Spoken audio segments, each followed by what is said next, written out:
Your Excellency, the Ambassador of Malawi, Dr. Joseph Pinganjila, and the Director of ICD, and Your Excellency, the ex-ambassador here present. Thank you very much for this chance that I want to just add to what the distinguished men have already. As they said before, our talk is just a stimulant to your work as the students. So we just want to give you something that will give you like stuff for asking yourself questions. What do we do about democracy? First of all, I just briefly talk about the history, but some people already mentioned about history of democracy. But history of democracy in Africa, it started around, of course, the history of democracy was there even a long time before with the monarchies that were there.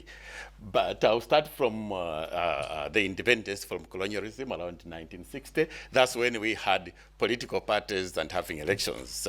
Then it was discovered later that those political parties who started or who made African countries to be independent from colonialism started the dictatorship or kind of leadership. So around 1990s, that's when also the actual multi-party pluralism started, that people raised against the dictatorship.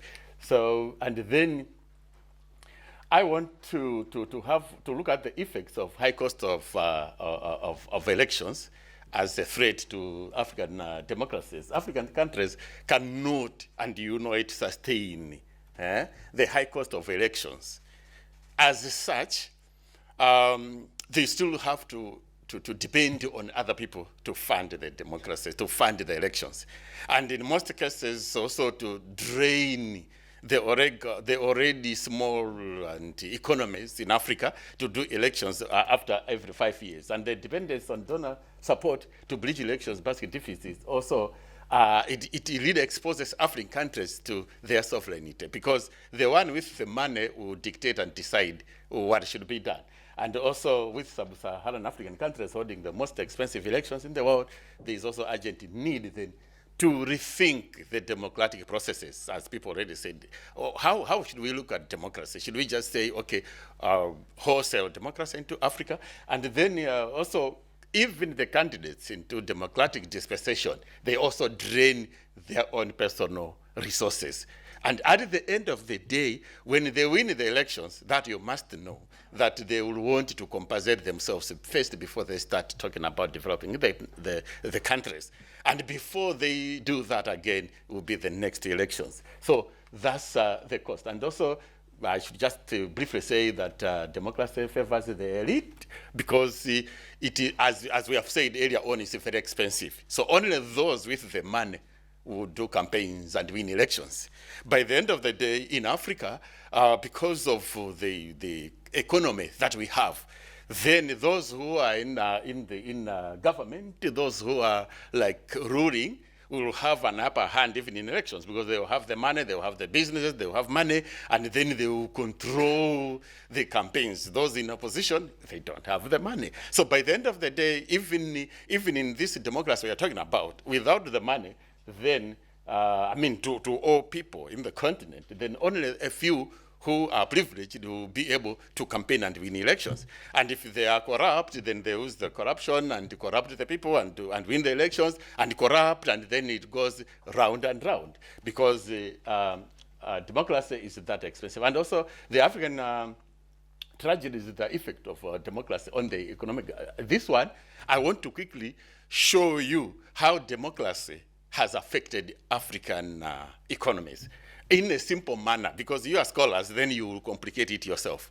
Simply said, for example, Sub-Saharan Africa, also referred to as SSA Africa, leads in several rankings. It is the world's poorest region, fastest growing population, and is the worst healthy outcomes. So we are number one in almost all of them. Yeah. So, but by the end of the day, you will find out that economy is controlled by GDP. So the African democracy, what has happened that it has made even most African people to multiply themselves by the end of the day. So like the population of Malawi, I think, has almost doubled from when we had the democracy, has almost doubled. And that affects the GDP. And then one of the biggest challenges facing West African countries is unfair trade agreements.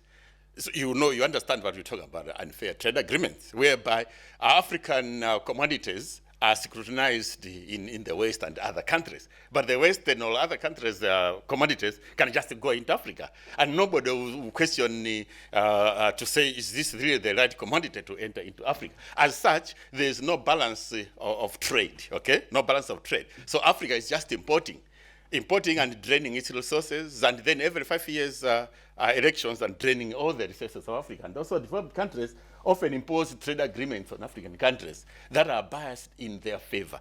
Because this is in an academic class, we stimulating you. As a diplomat, I would want to probably not to say such things, but these agreements may require African countries to open up their markets to imports from developed countries while maintaining barriers to exports from Africa, and that you know. And also the privatization that came with also democracies in Africa. For example, I tell you, my country, in 1994, before democracy, multi-party democracy, the Malawi kwacha, which is our value of the money, was almost 1-to-1 with the British pound. Because we were under the British also, it was 1-to-1.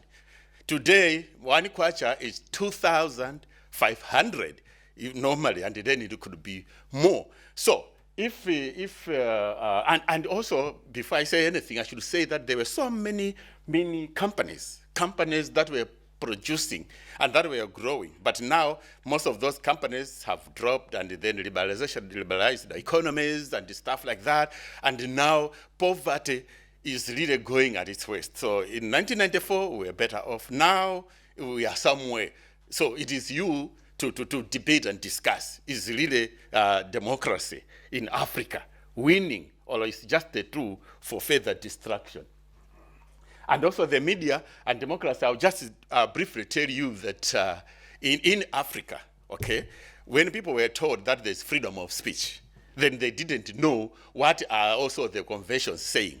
The convention, the EU convention on freedoms, they also discuss, like I think I put one of the conventions, like the Council of Europe, 1950. They talk about you taking care of the sovereignty and of the also national security. But today, journalists in Africa, they think freedom of speech, they can say anything, exposing the African countries, African leadership to the outside world. When here it doesn't happen. Like in the West, it doesn't happen that journalists can be allowed to just say anything. There are some things that we know happen here, and we know that they have happened, that they cannot be in the media. But in Africa, so people just think we should publicize and everything. So you as scholars, you look into that. And also now, finally, I was talking about rethinking democracy in Africa. That's what also even the ambassadors said, that we cannot give Africa's wholesale democracy. We should think about the different cultures that are enough. In Africa, there are 54 countries. But in every country, maybe there are more than 100 different cultures and tribes and, such kind of things. Can we go to such a place and say democracy? Everyone must vote, everyone must speak whatever they want, and this is the system. When indeed the people have got different beliefs, different backgrounds, and so there should be a rethink. That's what I'm thinking. There should be a rethink. People should come together and say, what is good and best for Africa? Is it the wholesale democracy, or democracy with a certain dosage of seriousness from the leaders and balance up, or something like that? But otherwise, I think every African country, if they can just evaluate themselves from the day they started democracy and before they were in that democracy, what is the economy like? So I want to finish by saying, before, it's like people were crying to say we are in a dictatorship, but they had a lot of food to eat. They had everything to eat. But now people are free to speak, but on an empty stomach. So people have to choose. Should we say everything and be hungry, or at least maybe we should eat and say less? By the end of the day, all these are just stimulating discussion and debate among students. So we are not saying anything, and we are not telling you anything. So from you, maybe the future of the world will come from your studies. Thank you very much.